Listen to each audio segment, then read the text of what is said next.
May 10, 1940. Northern France, 0430 hours. British Lieutenant Ian Roger English of the Durham Light Infantry stood in a defensive position along the Belgian border, watching the horizon. The son of a mining engineer who had served in the Durham Light Infantry during World War I, English had joined the 8th Battalion in 1938.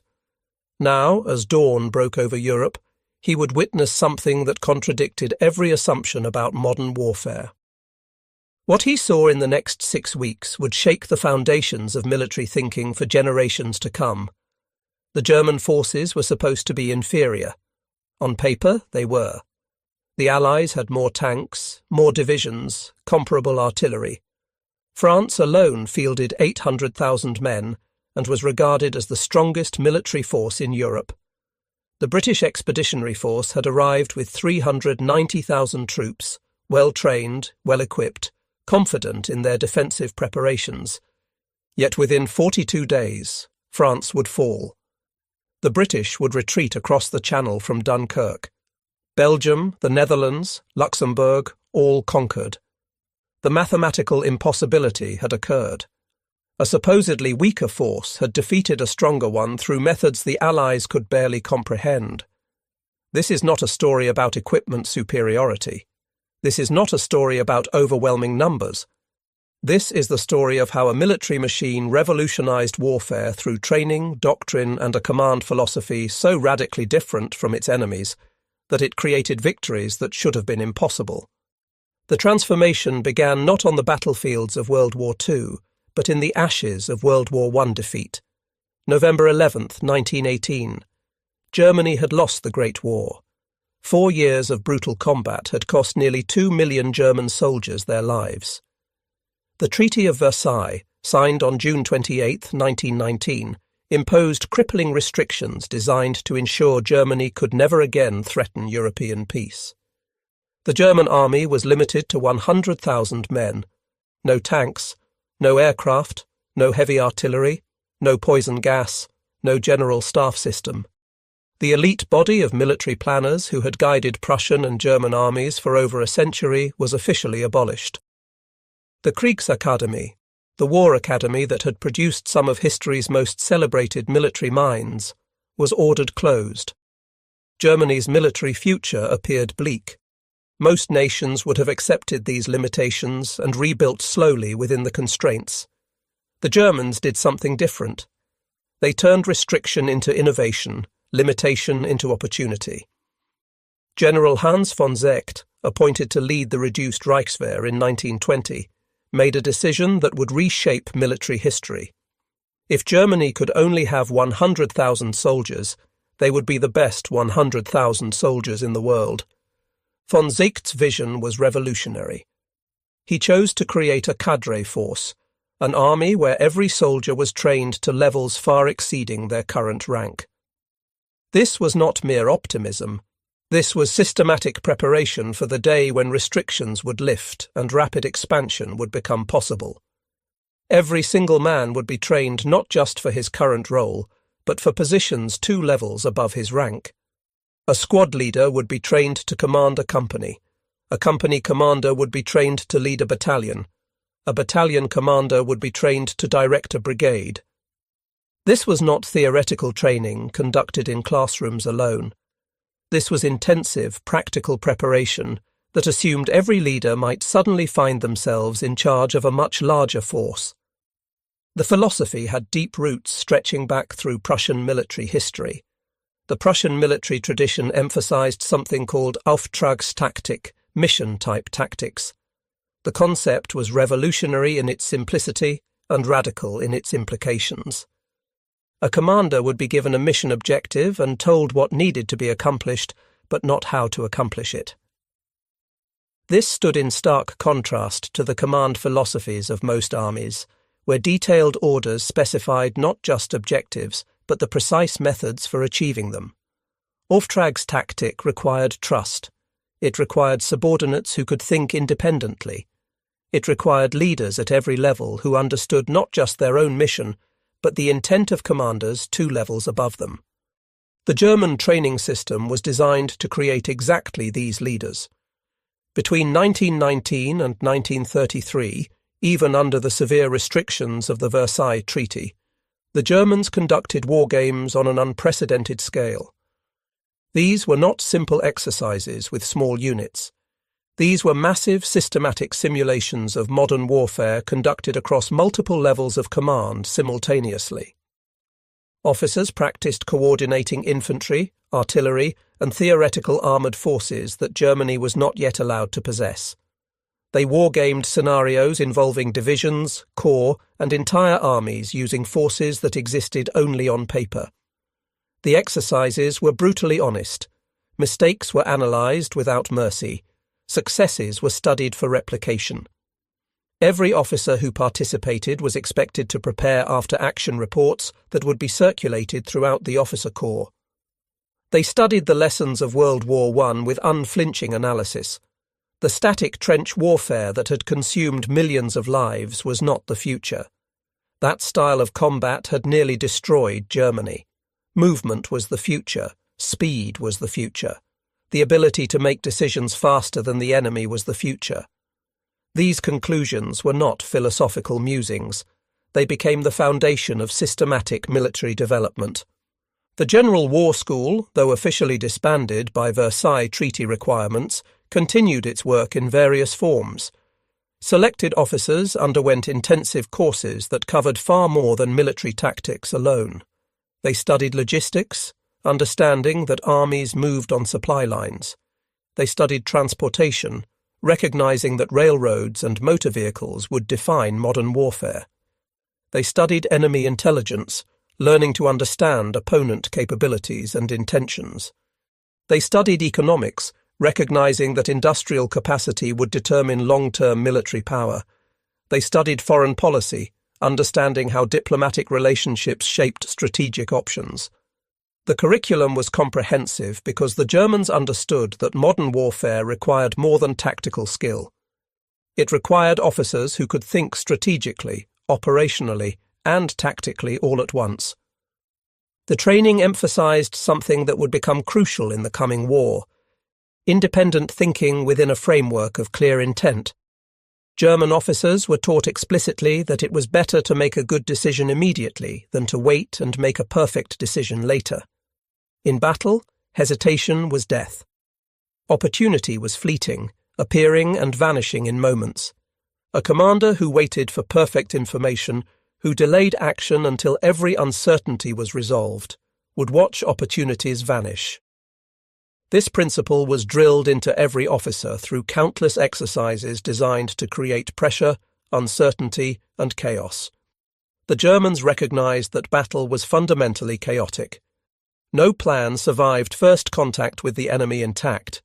Therefore, officers needed to be comfortable operating in chaos, making decisions with incomplete information, adapting as circumstances changed. This created a culture where junior officers were expected to seize initiative without waiting for permission, where squad leaders were expected to think like company commanders, understanding not just their immediate task, but how their actions contributed to larger objectives, where every soldier understood that in the chaos of battle, the man on the ground often had better information than the general in headquarters miles away. The philosophy extended to something called Führen von vorn, leading from the front.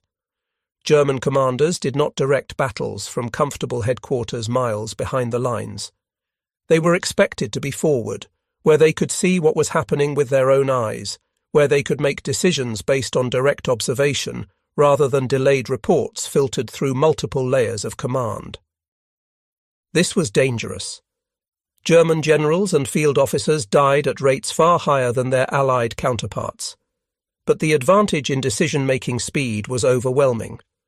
While Allied commanders waited for reports to travel up the chain of command through proper channels and for orders to travel back down through the same bureaucratic pathway, German commanders were making decisions in real time based on what they could see. The difference in tempo was measured in hours, sometimes days. By 1933, when the Nazi Party came to power, Germany had spent 14 years building the intellectual framework for a new kind of warfare. The physical tools would come later. The tanks, the aircraft, the motorized divisions were still years away. But the thinking came first, and the thinking was systematic. When Adolf Hitler began openly rebuilding the German military in 1935, violating the Versailles Treaty restrictions, he inherited a force that knew exactly what it wanted to become. The architect of German armoured doctrine was Heinz Guderian, a signals officer who had spent the 1920s obsessed with a simple idea that most military thinkers considered absurd. Tanks should not support infantry, advancing slowly to help foot soldiers overcome defensive positions. Tanks should be the main striking force, concentrated into powerful formations, supported by motorized infantry and aircraft. This was heresy to military thinkers across Europe who remembered the slow, vulnerable tanks of World War I. Those early tanks had been mechanical nightmares, breaking down constantly, moving at walking speed, vulnerable to artillery and technical failure. But Guderian had studied British theorists like J.F.C. Fuller and Basil Liddell Hart, who argued that tanks could revolutionize warfare if used correctly. He had examined Soviet deep battle doctrine, which emphasized penetrating enemy defenses and striking deep into rear areas. He had synthesized these ideas with Prussian concepts of maneuver warfare and decisive battle. The result was something the Western press would eventually call Blitzkrieg, lightning war. The Germans themselves called it Bewegungskrieg, war of movement. The word Blitzkrieg never appeared in German military manuals. It was a term created by journalists to describe what they witnessed. The concept was to identify a weak point in enemy defences through careful reconnaissance. Then concentrate overwhelming force at that single point, massing tanks, artillery, infantry and air power in a narrow sector. Break through the defensive line with overwhelming local superiority, even if overall numbers favoured the enemy. Then send fast-moving armoured columns, panzer divisions, deep into enemy rear areas to disrupt command posts, cut supply lines, encircle enemy forces, and create chaos. This required precise coordination between tanks, motorized infantry, artillery, and close air support. It required speed of execution. It required the ability to exploit breakthrough opportunities immediately, within hours, without waiting for permission from higher command levels. The training systems built during the Weimar era, when Germany had no tanks and officially no general staff, were perfectly designed for exactly this kind of warfare. By 1939, the pieces were in place. The Wehrmacht had grown from 100,000 men to over 3 million. It had divisions including several panzer divisions built around concentrated armour. It had developed radio communication systems that allowed unprecedented coordination between ground and air forces. This technological advantage was crucial and often overlooked. While Allied tanks still relied on flag signals and runners to communicate, German tank commanders could talk to each other, coordinate movements in real time, and call in air support through radio sets built into command vehicles. Every German tank commander had a radio. Many Allied tank crews had no radios at all, making coordination nearly impossible once combat began. This single technological difference, combined with doctrine that exploited it, created a massive advantage in battlefield tempo. The Luftwaffe, the German Air Force, had been designed from the beginning to support ground operations. Unlike the Royal Air Force, which emphasized strategic bombing and air superiority, or the French Air Force, which was fragmented and poorly coordinated, the Luftwaffe trained extensively with army units. The Stuka dive bomber, that distinctive aircraft with its sirens and inverted gull wings, was essentially flying artillery. It could deliver precise strikes on enemy strongpoints, breaking through defensive positions that ground artillery struggled to suppress. Stuka pilots trained alongside panzer commanders, developing procedures for close air support that would prove devastating. Luftwaffe officers and army officers attended the same staff colleges, studied the same doctrine, and conducted combined arms exercises that emphasized coordination and mutual support. September 1st, 1939. Poland. the world got its first demonstration of what Germany had built over 20 years of systematic preparation. At 04:45 hours, the invasion began. The aging German battleship Schleswig-Holstein, positioned in Danzig harbour under the pretense of celebrating the anniversary of the Battle of Tannenberg, opened fire on Polish fortifications at Westerplatte. This marked the beginning of World War II. Simultaneously, German forces crossed the border from 3 directions. Army Group North attacked from Pomerania and East Prussia. Army Group South drove from Silesia and Slovakia. Over 60 divisions, supported by close to 4,000 aircraft, moved against Polish forces. The Polish army was large, fielding 1 million men, and by European standards reasonably equipped. It included excellent cavalry units and competent artillery. Polish soldiers fought with tremendous courage, but they were completely unprepared for the methods Germany employed. The campaign demonstrated speed of operations that shocked military observers worldwide. German forces employed their doctrine exactly as trained. For the first hour, Luftwaffe bombers and fighters hit Polish positions, targeting air defences, troop concentrations and transportation networks. The powerful Luftwaffe destroyed much of the Polish Air Force within days, leaving the Polish army at the mercy of German panzer divisions. Armoured columns advanced over 100 miles in the first 5 days, a pace that seemed impossible to traditional military thinking. The Luftwaffe achieved air superiority within 48 hours through systematic attacks on Polish airfields, then turned to supporting ground operations and bombing infrastructure. Panzer divisions punched through Polish defensive lines at weak points identified by reconnaissance, then raced deep into rear areas. Polish forces found themselves surrounded, cut off from supply, unable to coordinate counterattacks because their command posts had been overrun or destroyed. The speed with which German tank units cut through Polish lines gave a new name to the lexicon of warfare. The combination of air power and armour in mobile warfare created results that defied conventional expectations.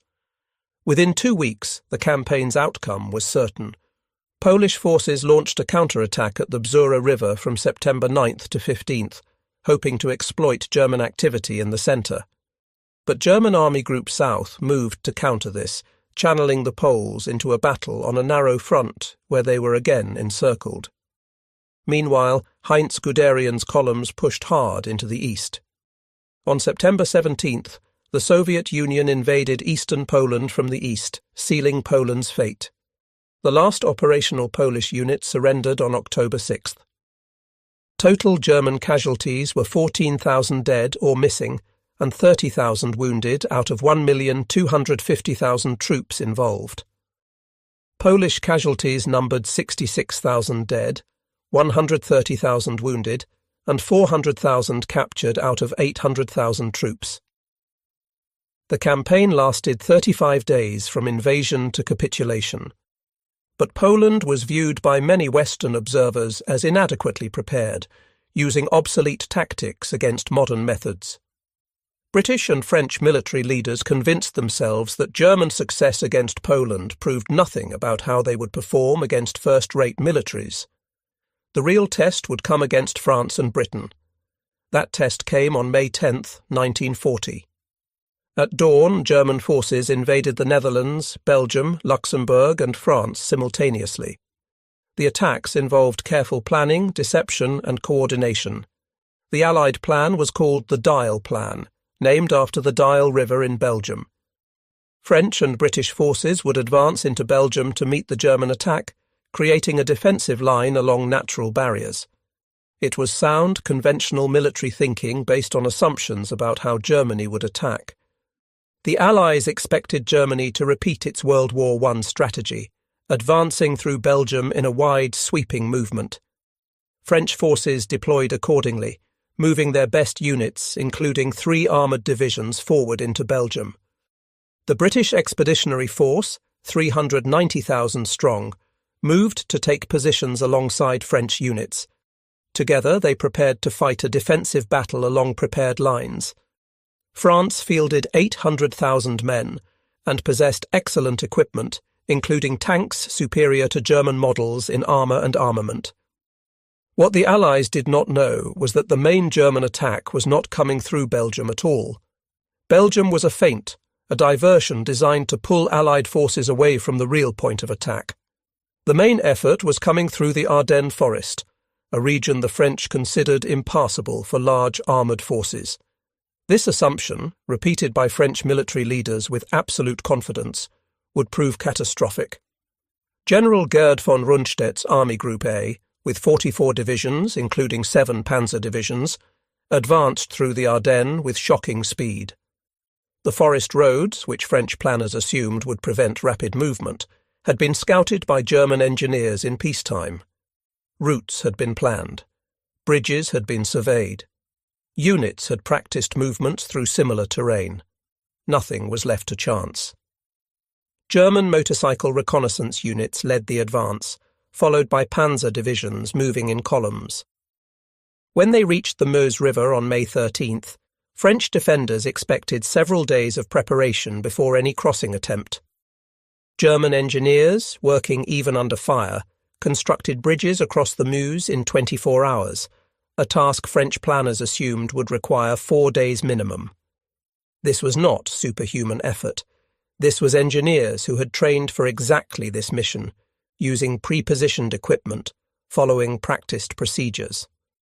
On May 13, 1940, German tanks crossed the Meuse at Sedan, outflanking the supposedly impregnable Maginot Line, that enormous chain of fortifications along the Franco-German border. The breakthrough occurred at exactly the point where French defences were weakest, held by reserve divisions rather than front-line troops. This was not luck. German reconnaissance had identified the weak point through careful observation. German doctrine emphasized exploiting weak points rather than attacking enemy strength head-on. The result was a breach that French forces could not close. Within hours, German panzer divisions were pouring through the gap. Within a day, they were racing across open country toward the English Channel coast. What happened next demonstrated the full power of German training and doctrine applied at operational scale. Armoured columns raced toward the English Channel, covering distances in days that conventional military wisdom said would require weeks. Heinz Guderian, commanding 19th Panzer Corps, led from the front in his command vehicle, making decisions in real time. When his superiors ordered him to halt and consolidate, concerned about exposed flanks, he delayed implementing the order for hours, then resumed the advance, arguing that he was conducting reconnaissance in force. This would have been insubordination in any other army. In the German system, it was initiative within commanders' intent. German tank commanders, trained to think independently and exploit opportunities, made decisions without waiting for orders from higher command. When they encountered resistance, they bypassed it and kept moving, leaving slower motorized infantry to deal with surrounded pockets. The emphasis was always on maintaining momentum, keeping the enemy off balance, preventing them from establishing coherent defensive lines. The speed created paralysis in Allied command structures. By the time British and French commanders received reports of German positions through normal channels, those positions were outdated. German forces were already miles beyond where Allied intelligence placed them. Reports took hours to reach headquarters. Analysis took more hours. Orders took additional hours to transmit back to units. By the time Allied forces moved to counter German positions, those positions had changed. The tempo of operations was simply faster than Allied decision-making cycles could handle. This was not an accident or German luck. This was the result of decades of training that emphasized speed of decision over perfection of information, that empowered junior commanders to act on their own judgment, that pushed command forward to where decisions could be made based on direct observation. British Lieutenant Ian Roger English, commanding the carrier platoon of 8th Battalion Durham Light Infantry, experienced this firsthand. At Wallace near Arras on May 21st, his platoon held positions against German forces that appeared where they should not have been able to appear. They moved with a coordination and speed that defied every assumption about how armies operated. Under his skillful leadership, the carrier platoon performed what his commanders later described as prodigious feats of arms, holding together despite facing superior German forces and the frightening first experience of being dive-bombed by Stukas.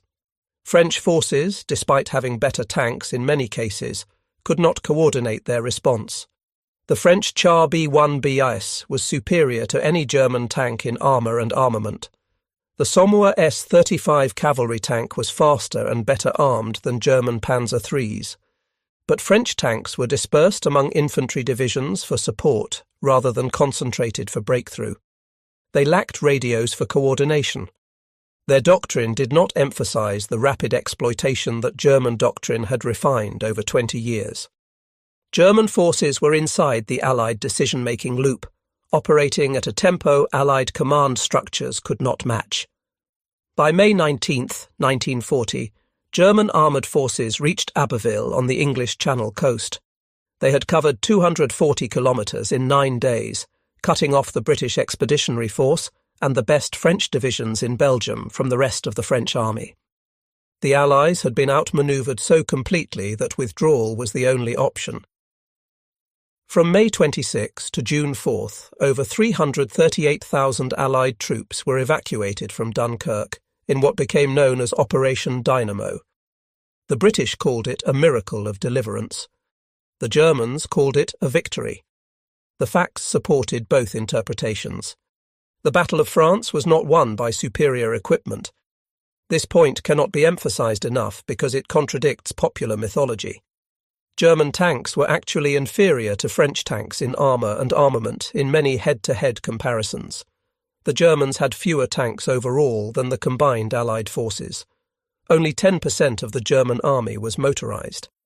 The vast majority still relied on horses for transportation, exactly as armies had for centuries. The victory came from doctrine, from training, from command philosophy. German forces concentrated their armour into powerful panzer divisions instead of dispersing it among infantry for support. German commanders made decisions at the speed of battle instead of the speed of bureaucracy. German soldiers at every level understood their mission and were trained to seize initiative when opportunities appeared.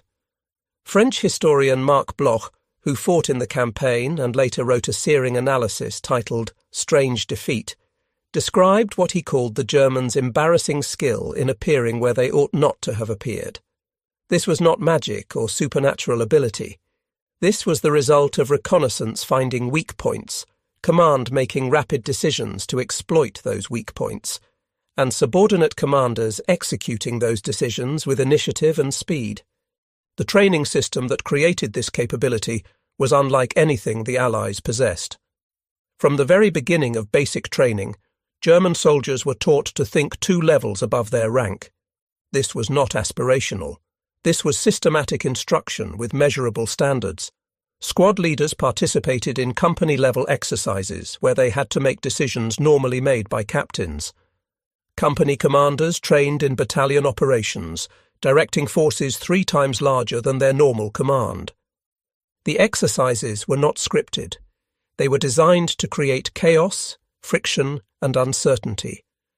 Officers were given incomplete information and forced to make decisions anyway. They were punished for hesitation and rewarded for initiative even when that initiative led to mistakes. The lesson was clear. In combat, doing something was almost always better than doing nothing. Waiting for perfect information meant watching opportunities vanish. Map exercises were conducted at every level from squad to army group.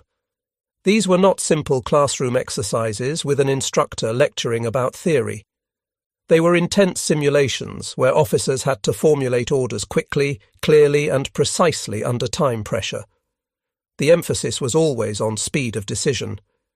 In combat, the side that made decisions faster would seize and maintain initiative. Junior officers learned this principle so thoroughly that it became instinct, automatic rather than deliberate. As one German officer later explained when describing their training methods, map exercises were the best method of teaching. Without great effort, many decisions were required, and officers, especially young officers, were forced to formulate their orders quickly, clearly, and precisely. During these exercises, all participants had to make decisions and act accordingly. This was done at all levels. Using terrain models or map exercises, a company commander trained his platoon leaders, while platoon leaders trained their squad leaders. The general staff selection process was extraordinarily competitive, creating an elite within an elite. Before World War I, approximately 150 officers were selected annually from the entire officer corps to begin the 3-year course at the Kriegsakademie. These were not political appointments. Selection was based on competitive examination that tested tactics, military history, mathematics, and languages. The examination was designed to identify intelligence, creativity, and leadership potential. At the end of the 3-year course, roughly 30% of those candidates passed final examinations. These exams tested not just military knowledge, but personality, character, general education, and personal behavior. Examiners observed how candidates handled stress, how they interacted with others, how they approached problems. Technical knowledge alone was insufficient. The General Staff wanted officers who could think creatively, adapt to changing circumstances, and inspire confidence in subordinates. Those who passed were then assigned to the General Staff for 2 years on probation. This was not a guarantee of permanent appointment. It was another phase of testing and evaluation.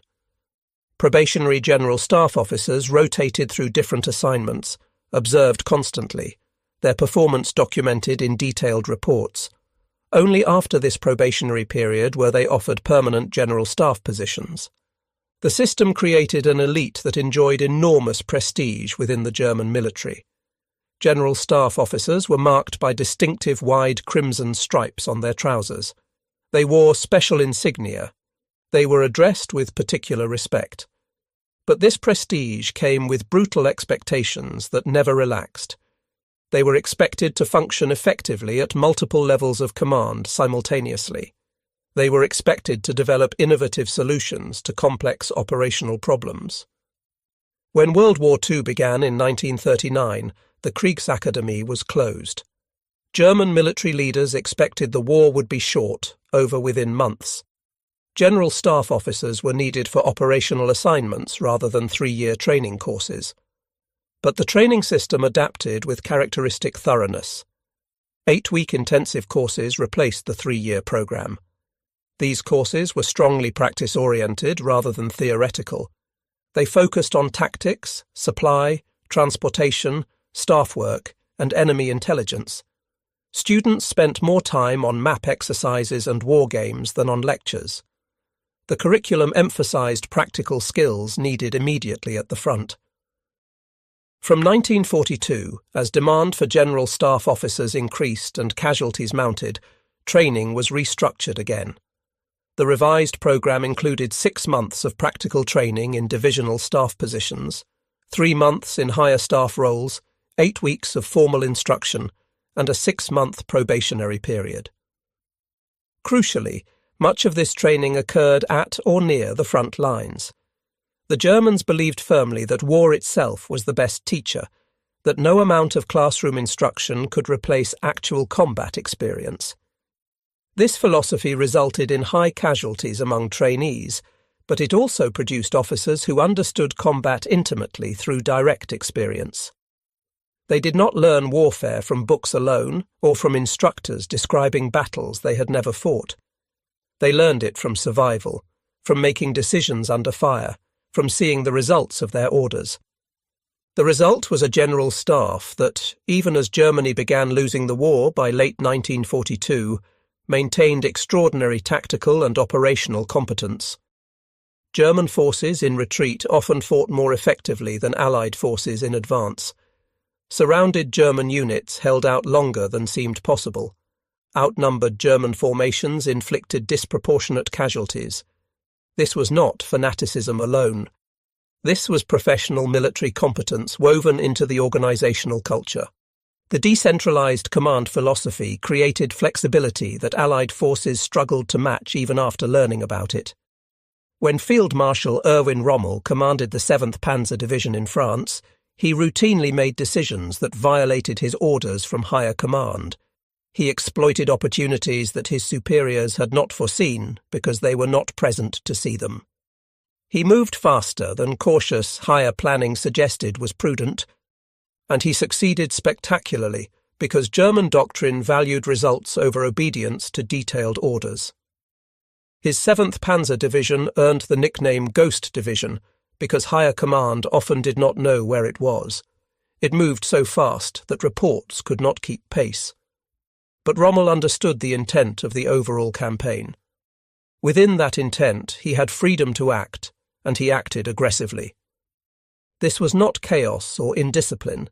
This was disciplined initiative, a subtle but crucial distinction. Every German commander understood the intent of the overall operation through a system of mission briefings that emphasized not just what to do, but why it needed to be done. Within that intent, they had freedom to determine how to accomplish their assigned missions. If circumstances changed, if opportunities appeared that the original plan had not anticipated, if the original plan became impossible due to unexpected enemy actions, commanders were expected to adapt. Waiting for new orders was considered a failure of leadership at every level. This philosophy had risks that became more apparent as the war progressed. Commanders operating with high autonomy could make decisions that did not align with strategic goals they did not fully understand. Coordination between units could break down when everyone was exercising initiative simultaneously in different directions. As the war progressed and Germany found itself on the defensive fighting superior numbers, the system showed its limitations. Static defensive warfare required tighter coordination and more centralized control than the decentralized philosophy naturally provided. But in the offensive operations of 1939 through 1941, Auftragstaktik created tempo that Allied forces could not match. German units moved, adapted, and exploited opportunities while Allied units waited for orders and permissions. The psychological impact was as important as the tactical advantage. Allied soldiers fighting Germans often felt they were fighting an enemy who could anticipate their moves, who appeared where they should not be, who moved faster than seemed possible. This was not supernatural or attributable to German racial superiority, as Nazi propaganda claimed.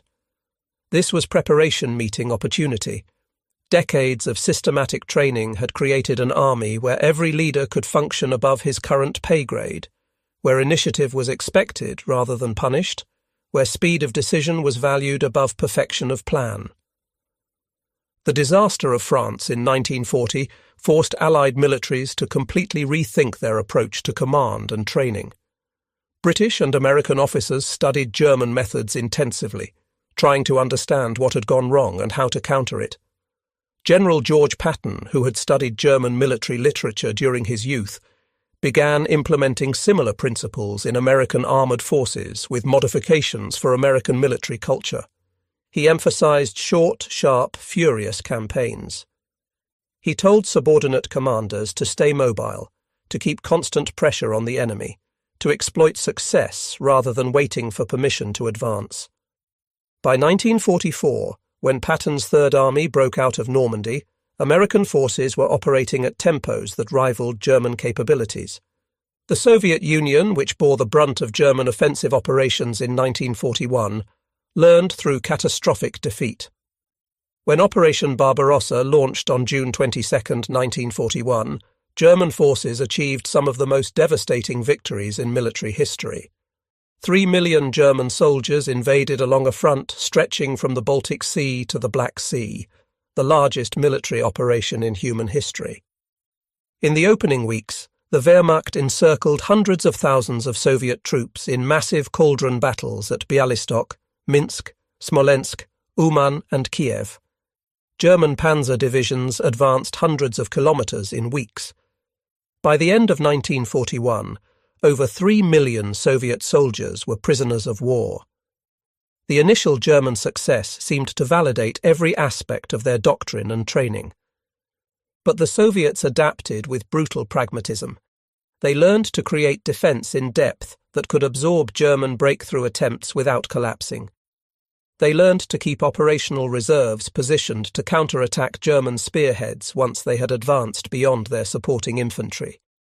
They learned that German armoured columns, when they advanced too far too fast, had vulnerable flanks that could be attacked. Most importantly, Soviet commanders began to match German tempo of operations. What had worked devastatingly against slow-moving Allied forces in France worked less well against opponents who could match German speed of decision. By 1943 at Kursk, the Soviets were executing operational maneuvers that rivaled German sophistication. By 1943, the advantage had shifted decisively. Allied forces had learned to use combined arms coordination that rivaled German capabilities. They had developed their own rapid decision-making processes and mission command systems. American armor doctrine explicitly borrowed German concepts adapted for American conditions. British forces, after hard lessons in North Africa, reformed their training and tactical systems. And critically, the Allies had industrial production that Germany could not hope to match. American factories alone produced more tanks, aircraft, trucks, and ammunition than Germany, Italy, and Japan combined. The Soviet Union, despite losing enormous territory and population, relocated factories beyond German reach and outproduced Germany in most categories of weapons. No amount of tactical excellence could overcome this material imbalance indefinitely. But the lessons of German effectiveness remained relevant even in defeat. German forces in Normandy in 1944, fighting a defensive battle against overwhelming odds, inflicted casualty rates that shocked Allied commanders. Between D-Day on June 6 and the end of August 1944, 83,000 British, Canadian and Polish troops became casualties in the Normandy campaign, with almost 16,000 killed. The German army was fighting with complete Allied air superiority, meaning Luftwaffe support was nearly non-existent. German forces faced critical supply shortages because Allied aircraft interdicted transportation networks. They were outnumbered in tanks, artillery, and infantry. Despite these crushing disadvantages, they demonstrated tactical excellence that prolonged the campaign far beyond what Allied planners had expected. This was not fanaticism alone, though ideological commitment played a role. This was the product of a military culture that had spent decades preparing for exactly this kind of warfare. German soldiers at every level understood their mission in the context of larger operations. They understood commanders' intent, allowing them to adapt when situations changed. They had been trained to make decisions under pressure without waiting for orders. The non-commissioned officer corps deserves particular emphasis in understanding German effectiveness. German NCOs were not simply enforcers of discipline who maintained order and relayed officers' commands. They were junior leaders, systematically trained to think at levels far above their rank. A German squad leader, typically holding the rank of Unteroffizier, was expected to understand platoon and company operations in detail. The quality of the German NCO in World War II was that he was not just able to lead his squad, but that he could make a valuable contribution by thinking himself into the position of the platoon or even the company commander. A squad leader had to be able to lead his squad and employ his weapons effectively, but this was not enough. He had to be able to lead a platoon.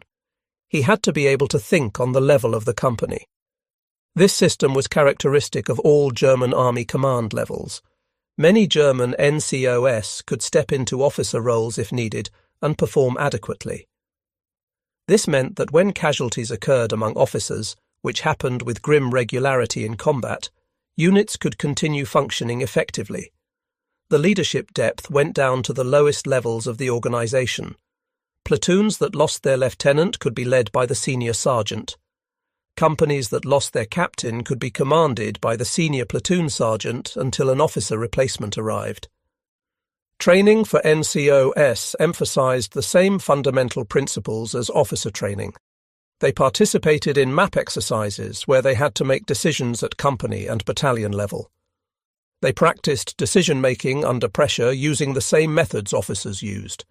They studied combined arms operations, understanding how artillery, infantry, armour and air support worked together. A German squad leader participated in training exercises at company and battalion level, not as a spectator, but as an active participant making decisions. He understood how his squad fit into larger operations, how his actions contributed to company and battalion objectives. This created cohesion and coordination that did not rely solely on officers being present to direct every action. The comparison with Allied NCOS was stark and significant. British and American NCOs were often excellent at their specific level of command. A British sergeant could be superb at leading his section. An American platoon sergeant could be outstanding at his job, but they were not systematically trained to think multiple levels above their position. When officers became casualties, Allied units often lost significant effectiveness because NCOS had not been prepared to step up to officer-level decision-making. The German system assumed that casualties would occur, that communications would break down, that chaos was the natural state of battle. Training reflected these assumptions. Every non-commissioned officer was prepared to function at least one level above his current position. This redundancy in leadership created resilience under the catastrophic conditions of modern combat, where casualties among junior officers were horrific. The Wehrmacht's success in the early war years rested on this foundation of systematic, intensive, multi-level training that created leaders at every rank, from army group commander down to squad leader. It was reinforced by doctrine that emphasized speed of action, maneuver over attrition, and concentration of force at decisive points. It was enabled by technology, particularly radio communications, that allowed the tempo of operations the doctrine required, but technology alone was not sufficient to explain German success. The Allies had radios too. French forces had radios.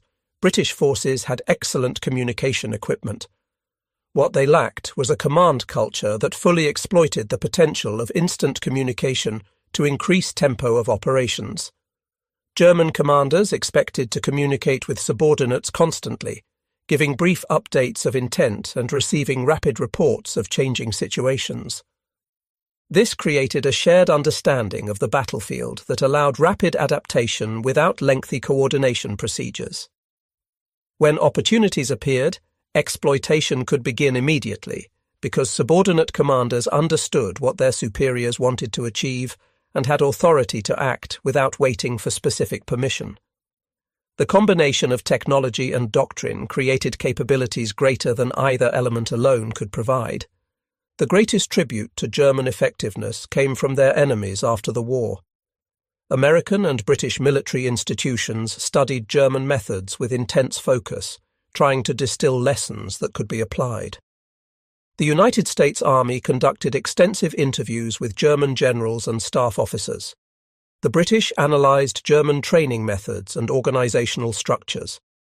Both recognised that German operational and tactical methods had proven superior despite strategic failure and material inferiority. The concept of mission command became central to Western military doctrine explicitly because it had proven so effective in German hands. The emphasis on initiative at lower levels became standard in American and British training.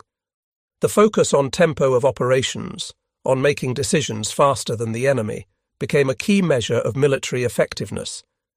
These were not abstract concepts. These were practical lessons learned through defeat and study.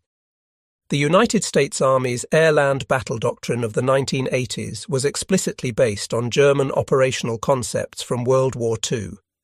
The emphasis on speed, agility, synchronized combined arms operations, and deep strikes into enemy rear areas all echoed what the Wehrmacht had demonstrated decades earlier. The intellectual debt was acknowledged openly in doctrinal publications and training materials. Modern military forces around the world now teach mission command as a fundamental principle of leadership and operations. The idea that subordinates should understand commander's intent and have freedom to execute within that intent is now considered standard best practice. Training emphasizes initiative and decision-making under pressure. Officers are taught to think 2 levels above their current position.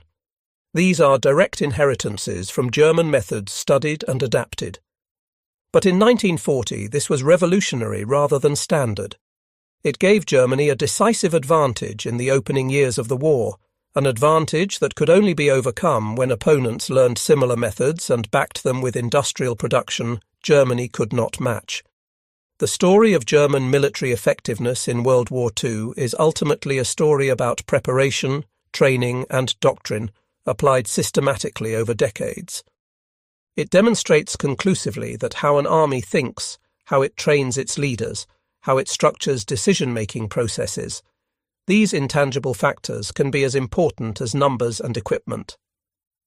The Wehrmacht of 1940 had fewer tanks than the Allied forces it defeated.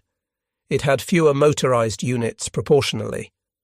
Overall force ratios were comparable, but it had spent 20 years developing training systems that created leaders who could operate at a tempo Allied forces initially could not match. This does not diminish Allied bravery, sacrifice, or eventual success. British, French, Polish, Belgian, and Dutch soldiers fought courageously against an enemy operating with methods they had never encountered and were not trained to counter. Many Allied units performed superbly with the doctrine and training they had been given. Individual Allied soldiers were not inferior, but doctrine and training systems were inadequate for the kind of war Germany brought to Europe in 1940. The Allied response, learning and adapting under the immense pressure of combat and defeat, eventually turned the tide of war. By 1944, British and American forces were executing operations that rivaled German tempo and far exceeded German resources. Soviet forces had learned to match and, in some cases, exceed German operational art, applying it with the ruthless determination that characterized Soviet military culture. But in 1940, in those 6 weeks when France fell and Britain stood alone against Nazi Germany, the German military machine demonstrated conclusively what decades of focused preparation could achieve. The training that began in the restricted Reichswehr of the 1920s, when Germany was forbidden tanks and aircraft, created a culture of military excellence. The doctrine that synthesized centuries of Prussian military tradition with modern technology created methods that revolutionized warfare. The command philosophy that trusted junior leaders to seize initiative within clear intent created organizational agility that opponents could not match. All these elements combined to create victories that seemed impossible by conventional military calculation and shook the confidence of democracies worldwide.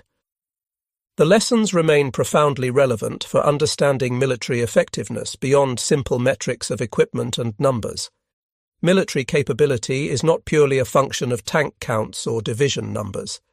It is fundamentally a function of how forces are trained, how decisions are made, how initiative is encouraged or suppressed, how leaders at every level understand their role in larger operations.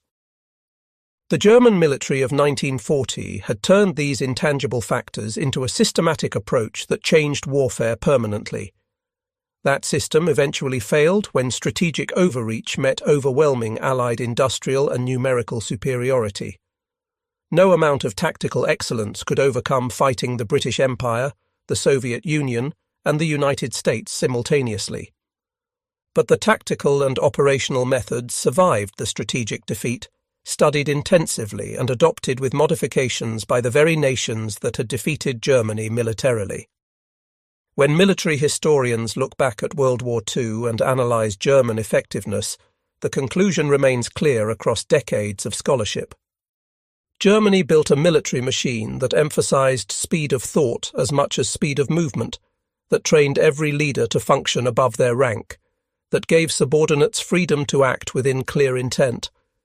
This created a tempo of operations and level of tactical competence that opponents initially could not match. The advantage was temporary, lasting only until enemies learned similar methods and applied them with greater resources. But for a critical period in history, it created victories that reshaped the war and demonstrated principles that would reshape all modern warfare. The German military of 1940 was not invincible, as Nazi propaganda claimed. It was simply operating on principles opponents had not yet mastered, applied by leaders trained systematically over 2 decades.